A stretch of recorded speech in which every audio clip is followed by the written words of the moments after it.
everyone, I made a card for a friend's birthday. This is a center step card.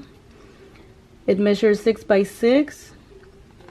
This panel measures 2 inches and these sides measure 1 1/4. The middle section measures 3 1/2. And it stands up like this.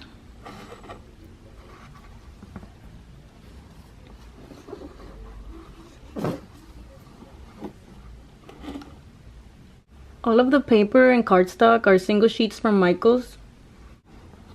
So I made it with a coral colored cardstock and this paper with coral flowers. This is a cut apart. I backed it on some silver foiling. This ribbon is from Hobby Lobby, and the flat back pearls are these Jolie boutique flat back pearls that I bought at Walmart. I glued the ribbon and the pearls with fabric tack. So the back has this wood paper with silver foiling.